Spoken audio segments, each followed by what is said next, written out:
Donc on va placer ce plan incliné à 45 degrés.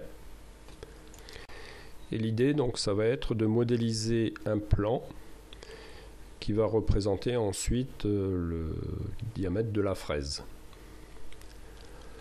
Donc on va chercher dans les plans et vous avez toute une série angles avec un plan autour d'une arête.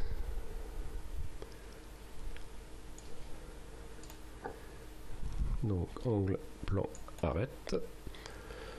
Je sélectionne le plan, je sélectionne l'arête et ensuite l'angle. Donc si je mets 45, c'est pas bon. Il faudrait dans ce cas-là dessiner une fraise qui serait le long de ce plan. En fait, il faut un plan perpendiculaire à celui-là. Et ben, il suffit de rajouter 90, donc 135. Tac. Voilà, nickel. Et il n'y a plus qu'à modéliser un cercle qui va représenter la fraise.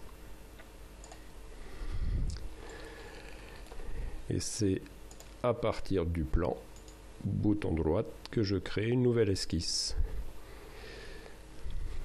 Et on va placer notre fraise. Voilà, un cercle.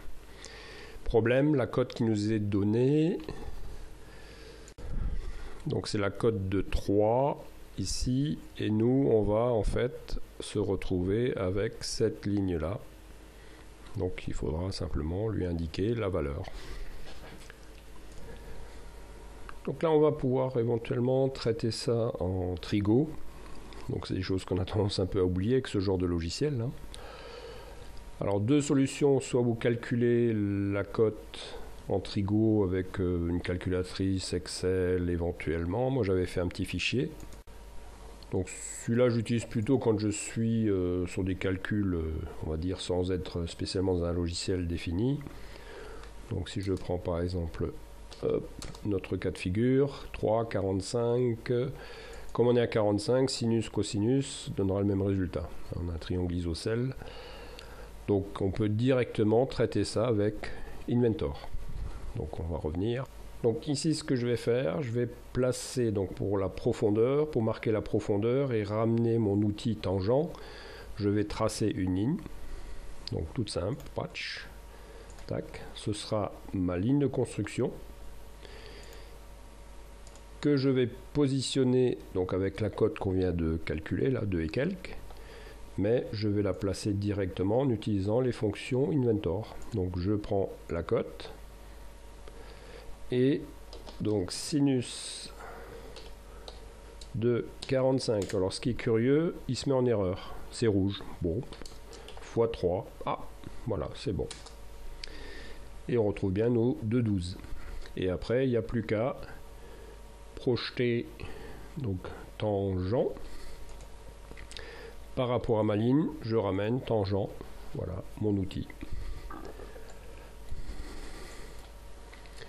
Ensuite je peux coter le centre de mon outil par rapport au bord de la pièce, donc ici, et ce sera la moitié de la largeur de ma semelle, semelle large sur 2.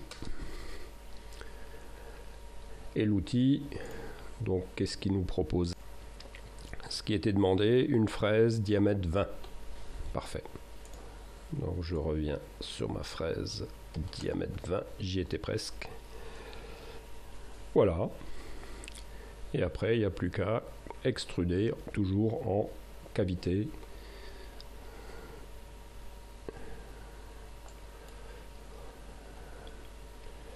Donc j'ai deux cotes requises, c'est de nouveau l'histoire de la ligne de construction.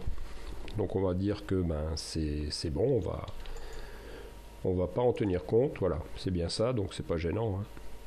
Je termine l'esquisse et je vais cette fois-ci extrusion, sélectionner hop, le tout, et là on va partir en médian à travers tout et en mode couper, cavité et OK. C'était facile. Voilà. On a notre jolie petite pièce avec la petite encoche, hein. au début, on peut vraiment se poser des questions, comment je vais arriver à faire ça. Donc il faut jouer avec les plans, il faut jouer avec les lignes de construction. Donc ça vous donne des idées pour les prochaines modélisations, quand c'est vous qui aurez à choisir la bonne méthode.